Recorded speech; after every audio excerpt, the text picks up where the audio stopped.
अस्सलाम वालेकुम नाजरीन, एक नए व्लॉग के साथ आपकी खिदमत में हाजिर है। नाजरीन, आज की इस वीडियो के अंदर, इस व्लॉग के अंदर हम कुछ नई डेवलपमेंट्स आपके साथ शेयर करेंगे। बिलखसूस जस्टिस काजी फायज ईसा, जिनकी ओहद टेकिंग अब करीब है। इतवार के रोज उन्होंने सदर मुमलिकत डॉक्टर आरिफ अलवी से अपने ओहदे का हल्फ उठा लेना है, मगर उससे कबल ही अब जस्टिस काजी फायज ईसा के खिलाफ एक नया महाज खड़ा कर दिया गया है। बज़ाहिर तो ये एक मामूली सी बात है, एक शिकायत या रेफरेंस आप कह सकते हैं सुप्रीम जुडिशल काउंसिल में जस्टिस काजी फायज ईसा और कुछ सीनियर जजेस के खिलाफ दायर कर दिया गया है। उसका अगर मैं आपको मतन बताऊं तो मतन बड़ा इंटरेस्टिंग है और कुछ फैक्चुअल बातें हैं इस शिकायत के अंदर। ये कहा गया है कि आला अदलिया, अगर हम पहले आपको ये बता दें कि जो वकील हैं हाशिम साबिर राजा साहब, उन्होंने ये दरख्वास्त दायर की है और जो मुख्तलिफ जजेस हैं आला अदलिया के, उनके खिलाफ कार्रवाई का इसमें इस्तदा की गई है। जस्टिस काजी फायज ईसा के बारे में यह कहा गया है कि जस्टिस काजी फायज ईसा अपनी अहलिया की जायदादों की वजाहत देने में नाकाम रहे और इंसाफ फराहम करने वालों को शफाफ और किसी भी इल्जाम से पाक होना चाहिए। जस्टिस काजी फायज ईसा किसी भी तरह जज और चीफ जस्टिस के मयार पर पूरा नहीं उतरते। बड़ी तल्ख बातें हैं। जस्टिस काजी फायज ईसा अपनी राय के खिलाफ वकला के दलाइल भी तवज्जो और सब्र से नहीं सुनते। ये है जस्टिस काजी फायज ईसा के हवाले से पार्ट। और फिर जस्टिस मज़ाहिर नकवी की बारी आती। कहा जाता है जी इस रेफरेंस के अंदर, इस शिकायत के अंदर, कि जस्टिस मज़ाहिर अली अकबर नकवी इस्टेब्लिशमेंट से डील के मुर्तकिब हुए हैं। डील के नतीजे में जो इस्टेब्लिशमेंट से उन्होंने की, साबिक सदर परवेज मुशर्रफ को सजा सुनाने वाली अदालत का कयाम कलअदम करार दिया जस्टिस मज़ाहिर अली अकबर नकवी ने, जब ये लाहौर हाई कोर्ट के जज थे। डील के नतीजे में ही जस्टिस मज़ाहिर अली अकबर नकवी को सुप्रीम कोर्ट का जज लगाया गया। और उसके बाद जस्टिस अमीनुद्दीन खान, वो भी सुप्रीम कोर्ट के जज हैं, मुल्तान से उनका ताल्लुक है। उनके बारे में ये कहा कि जस्टिस अमीनुद्दीन खान ने अटॉर्नी जनरल और एडवोकेट जनरल ऑफिस में रिश्तेदार भर्ती किए हैं और जस्टिस अमीनुद्दीन खान इख्तियारात के नाजायज इस्तेमाल के मुर्तकिब करार पाए हैं। और फिर सुप्रीम कोर्ट से थोड़ा सा दूर इस लाहौर हाई कोर्ट के चीफ जस्टिस जस्टिस अमीर खान भट्टी, उनके और जस्टिस अली ज़िया बाजवा, उनके हवाले से भी शिकायत है। कहा गया है कि उन दोनों हजरात ने जो है वो इख्तियारात का गलत इस्तेमाल किया है। दोनों जजेस ने असर रसूख इस्तेमाल करके जिम खाना क्लब की मेंबरशिप खिलाफ ज़ाब्ता हासिल की है। सुप्रीम जुडिशल काउंसिल कार्रवाई करते हुए सुप्रीम कोर्ट और लाहौर हाई कोर्ट के इन जजेस को ओहदों से हटाने की सिफारिश करे। अब ये शिकायत एक आम शहरी या एक वकील की जानिब से सामने आई है। वो वकील कौन है ये भी बड़ा इंपॉर्टेंट है, मगर उससे ज्यादा इंपॉर्टेंट है टाइमिंग, कि इस वक्त पे जब जस्टिस काजी फायज ईसा बतौर चीफ जस्टिस हल्फ उठाने जा रहे हैं, उससे 2 रोज कबल इस तरह की एक शिकायत सुप्रीम जुडिशल काउंसिल में आना, क्या कोई नया महाज तैयार किया जा रहा है या फिर कुछ ऐसी आप कह सकते हैं कि पैगाम दिया जा रहा है कि हम अभी भी बहुत कुछ कंट्रोल में रखते हैं। बहरहाल इसके बाद सुप्रीम कोर्ट में आज जस्टिस उमर अता बंदयाल साहब ने एक और सरप्राइज दिया है। अपनी रिटायरमेंट से पहले जाते जाते सुप्रीम कोर्ट में एक बहुत बड़ी इंतजामी तब्दीली उन्होंने की है। Registrar supreme court Abdul Razak sahab को, जिनको 6 सितंबर को यानी 7 रोज कबल अपॉइंट किया था एज रजिस्ट्रार सुप्रीम कोर्ट, उनको अब वापस लाहौर हाई कोर्ट भेज दिया है। और क्योंकि वो उनका पेरेंट डिपार्टमेंट भी है, उनको अब जो एडिशनल रजिस्ट्रार है आमिर राना साहब, उनको इजाफी चार्ज दे दिया गया है रजिस्ट्रार का। और ये आमिर राना साहब वही हैं जो जस्टिस मियां साकिब निसार साहब के दौर के अंदर इंसानी हकूक सेल को हेड करते थे, उसके डीजी थे, और अब उनको एज रजिस्ट्रार तैनात किया है। और ये एक बड़ी डेवलपमेंट इस वजह से भी है कि अब्दुल रजाक साहब के ऊपर बहुत से लोग ये कह रहे थे कि जस्टिस काजी फायज ईसा ने अपना असेंट दिया है और उनकी मर्जी से इनको अपॉइंट किया गया है। ताहम मैंने उस रोज भी कहा था कि जस्टिस काजी फायज ईसा बज़ाहिर इसमें आप कह सकते हैं कि अग्री नहीं थे, और ना ही उनसे अगर पूछा गया है, पूछा तो उनसे खैर गया था, उनकी तरफ फाइल भेजी गई थी, मगर उन्होंने राय देने से इनकार किया था। अब शायद चीफ जस्टिस को भी अंदाजा हो गया कि अब्दुल रजाक साहब इसमें وہ کہتے ہیں نا چکی میں ضرور ایویں پستے جائیں گے، تو ان کو پہلے ہی انہوں نے یہاں سے نکال دیا کہ یہ نہ ہو کہ ایک کہہ سکتے ہیں کہ غیر معمولی طریقے کے ذریعے پھر جسٹس قاضی فائز عیسیٰ ان کو ہٹائیں، ہو سکتا ہے یہ ایک ریزن ہو۔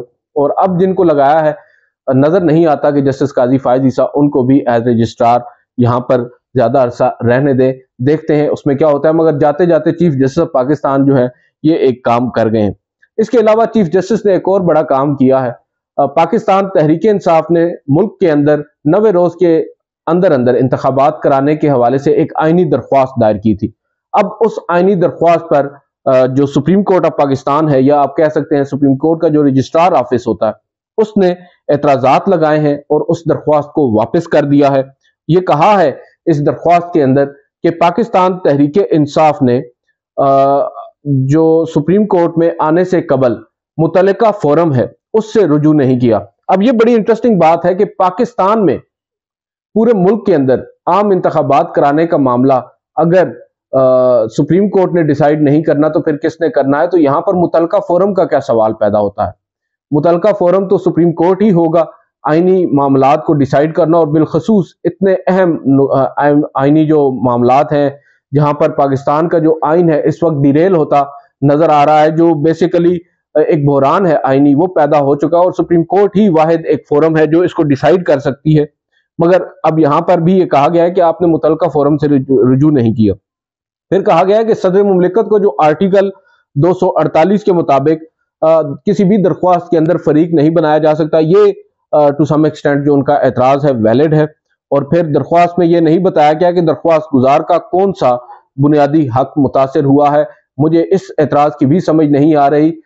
اس سے بڑا کیا بنیادی حق ہوگا کہ حق رائے دہی اس سے چھن چکا ہو اور وہ سپریم کورٹ میں آیا ہو کہ حق رائے دہی ہمیں دلایا جائے، اور سپریم کورٹ کہے کہ آپ کا کون سا حق یہاں پر متاثر ہوا ہے بنیادی۔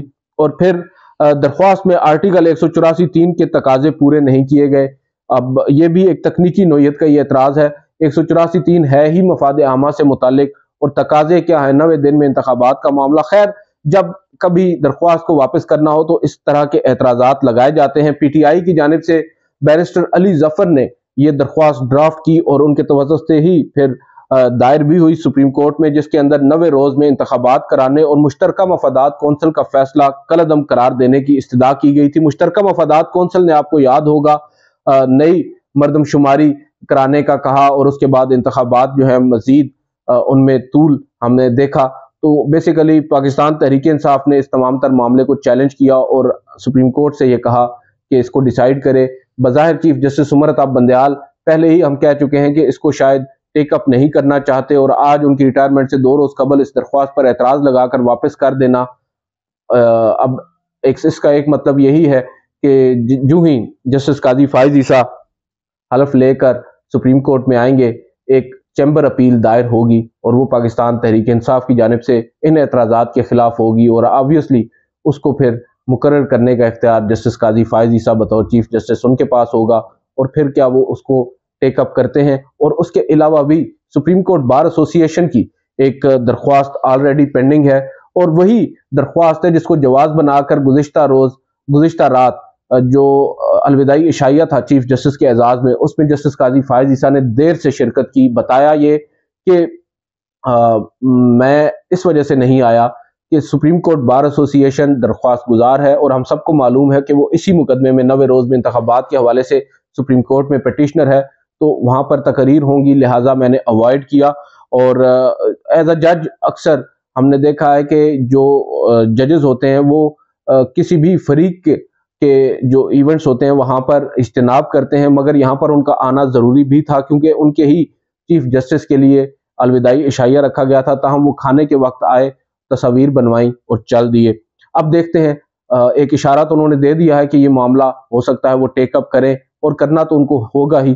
دیکھتے ہیں وہ کرتے کیا ہیں، کیا وہ 90 روز کے اندر انتخابات کا کہتے ہیں، یا پھر الیکشن کمیشن کی حلقہ بندیوں کی تعویل کو درست سمجھتے ہوئے الیکشن کمیشن کو کہتے ہیں کہ ٹھیک ہے آپ تھوڑی دیر سے صحیح مگر ہمیں تاریخ دیں کب آپ انتخابات کروائیں گے۔ یہ تو اب چیف جسٹس بننے کے بعد ہی معلوم ہوگا قاضی فائز عیسیٰ کیا کرتے ہیں۔ آج ایک اور نیا ٹوسٹ آیا ہے۔ پاکستان بار کونسل ان کے وائس چیئرمین ہیں ہارون رشید صاحب، انہوں نے ایک नोट लिखा और साथ ही अपनी एक तकरीर जारी कर दी। हुआ कुछ यूं कि आपको मालूम है, हमने आपको बताया था कि चीफ जस्टिस उमर अता बंदयाल साहब अपने एजाज में अलविदाई रेफरेंस लेने से गुरेजा हैं। अभी तक उन्होंने दस्तखत नहीं किए उस फाइल के ऊपर, और उस पर अब जो वकील साहब हैं, जो पाकिस्तान बार कौंसिल के वाइस चेयरमैन हैं, वो ये कहते हैं कि पाकिस्तान बार कौंसिल रिटायर होने वाले चीफ जस्टिस के रेफरेंस में अदालती खामियों और खूबियों की निशानदही करती है। Chief justice Umar Ata Bandial full court reference नहीं ले रहे, इसलिए पाकिस्तान बार कौंसिल भी एहतजाजन जजेस की जानिब से चीफ जस्टिस के एजाज में दिए जाने वाले इशाइये में शिरकत नहीं कर रही। वो इशाइया जब मैं आपसे बात कर रहा हूँ उस वक्त सुप्रीम कोर्ट की बिल्डिंग में हो रहा है, जो आज सुप्रीम कोर्ट के जजेस की जानिब से, या आप कह सकते हैं सीनियर प्यूनी जज की जानिब से, सुप्रीम कोर्ट की जानिब से चीफ जस्टिस के एजाज में दिया जा रहा है। हैरान कुन तौर पर आज हमें यानी मीडिया को भी मदऊ नहीं किया गया।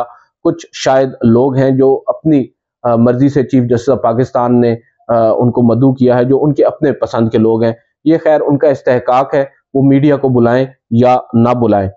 इसके बाद जो वाइस चेयरमैन है पाकिस्तान बार कौंसिल, उन्होंने अपनी वो तकरीर भी कर दी, वो खिताब भी कर दिया। अब हुआ कुछ यूं कि उन्होंने एक खिताब तैयार कर रखा था कि जिस दिन चीफ जस्टिस रिटायर होंगे, उनके एजाज में फुल कोर्ट रेफरेंस होगा, तो मैं ये धुआंधार किस्म का खिताब वहां पर करूंगा। चीफ जस्टिस भांप गए थे, हम आपको पहले बता चुके। चीफ जस्टिस को अंदाजा था कि पाकिस्तान बार कौंसिल और जस्टिस काजी फायज ईसा क्या कुछ कर सकते हैं। उन्होंने एक चाल चली और उन्होंने फुल कोर्ट रेफरेंस लेने से ही आप कह सकते हैं इनकार कर दिया। और बार कौंसिल जो कि नए अदालती साल के ऊपर उनको तकरीर का मौका मिला, लेकिन उन्होंने उस तकरीर को बड़ा बैलेंस रखने की कोशिश की और जो क्रिटिकल मामलात हैं उनको एड्रेस नहीं किया और उनको 15 तारीख तक के लिए बचा के रखा। मगर उनको मालूम नहीं था कि चीफ जस्टिस जो है उनके साथ ये हाथ कर देंगे। अब उन्होंने मजबूरन अपनी वो तकरीर जो पहले से लिख रखी थी उसको जारी कर दिया है, और जाहिर बात है उनको आई हुई थी तकरीर बड़े जोर से। और वो ये कहते हैं कि पाकिस्तान बार कौंसिल जो है वकला की रेगुलेटरी बॉडी है, और रेगुलेटरी बॉडी की हैसियत से वकला के तहफ़्फ़ुज़ात गोशगुजार कर रहा हूं, जो मुमकिन है जनाब की तबाह पर गिरा गुजरे। मोहतात अंदाजे के मुताबिक अदालत उज़्मा में 60,000 मुकदमात ज़ेरे इल्तिवा हैं। बार बार निशानदही के बावजूद ज़ेरे इल्तिवा मुकदमात के तकर्रुर और निपटाने का कोई शफाफ तरीक़ाकार तरतीब नहीं दिया गया। चीफ जस्टिस ने पाकिस्तान बार कौंसिल की बार बार दरख्वास्त पर भी मुलाकात नहीं की। पाकिस्तान बार कौंसिल यहां पर एतराफ़ कर रही है कि हमने बार बार चीफ जस्टिस से दरख्वास्त की कि वो हमसे मुलाकात करें, मगर उन्होंने वक्त नहीं दिया मुलाकात का। और फिर वो ये कह रहे हैं कि चीफ जस्टिस की तरफ से मुलाकात पर यही जवाब आया कि सुप्रीम कोर्ट बार से राब्ते में है तो मुलाकात की जरूरत नहीं। यानी सुप्रीम कोर्ट बार एसोसिएशन भी एक बॉडी है सुप्रीम कोर्ट की वकला की नुमाइंदा, तो उनके साथ जब चीफ जस्टिस का राब्ता है तो फिर बार कौंसिल से मुलाकात का क्या जवाब बनता है। ये चीफ जस्टिस का जवाब बकौल पाकिस्तान बार कौंसिल के। फिर वो ये कह रहे हैं कि पाकिस्तान बार को वकला की सबसे बड़ी नुमाइंदा बॉडी होने के बावजूद नजरअंदाज किया गया। जब खुली अदालत में आकर पाकिस्तान बार ने अपना मौकफ पेश किया तो उसे हकारत से रद्द कर दिया गया। उम्मीद है कि आने वाले चीफ जस्टिस यानी जस्टिस काजी फायज ईसा इस बात पर तवज्जो देंगे। आने वाले चीफ जस्टिस को यकीन दिलाते हैं कि इदारे की इज्जत, नामूस और बेहतरी के लिए अपना मफाद बेहतरी के लिए पाकिस्तान बार उनका साथ देगी, और पाकिस्तान बार ऐसा मुकदमा समाअत के लिए मुकर्रर करने की दरख्वास्त नहीं करेगी जिसमें अपना मफाद पोशीदा हो। यहां पर बेसिकली टॉन्ट किया जा रहा है आबिद जुबैरी को, सुप्रीम कोर्ट बार एसोसिएशन को, जिन्होंने बकौल इनके पाकिस्तान तहरीक इंसाफ की बिडिंग की है, तो उनको बेसिकली यहां पर टॉन्ट कर रहे हैं ये। फिर कह रहे हैं कि पाकिस्तान बार कौंसिल जो है वो हमारी जो दरख्वास्त होगी वो किसी भी मुकदमे के आगाज में हाँ, यहां पर वो ये दरख्वास्त कर रहे हैं कि हमारी ये दरख्वास्त होगी आने वाले चीफ जस्टिस से कि किसी भी मुकदमे के आगाज में ऐसे रिमार्क्स ना दें कि पहले ही नतीजा मालूम हो जाए कि फैसला क्या होगा। वकला को अपना मौकफ पेश करने की इजाजत दी जाए, ना कि अपील पढ़वा कर हुक्म लिखवा दिया जाए। अब यहाँ पर जस्टिस उमर अता बंदयाल साहब को दबे लफ्जों में तनकीद का निशाना बनाया जा रहा है पाकिस्तान बार कौंसिल की जानिब से, और ये कहा जा रहा है कि आपने कभी हमें सुना ही नहीं, और जब हम आपके सामने पेश हुए तो हमारी राय को मुस्तरद करते हुए अपनी मर्जी से आपने फैसला सुना दिया। उम्मीद है जस्टिस काजी फायज ईसा ऐसा नहीं करेंगे। جبکہ آج جو ریفرنس سپریم کورٹ میں جسٹس قاضی فائز عیسیٰ کے خلاف آیا ہے اس کے اندر یہی ایک پرٹیکولر پوائنٹ آیا ہے سامنے کہ جسٹس قاضی فائز عیسیٰ کمرہ عدالت کے اندر جو ہے وہ وکلاء کو یا اپنے مخالف رائے رکھنے والے وکلاء کو موقع ہی نہیں دیتے، ان کی سنتے ہی نہیں ہیں اور اپنی دباتے ہیں۔ بہرحال دیکھتے ہیں، یہ تھی ڈیٹیلز آج کی اس ویڈیو سے اتنا ہی، اجازت دیجیے، اللہ حافظ۔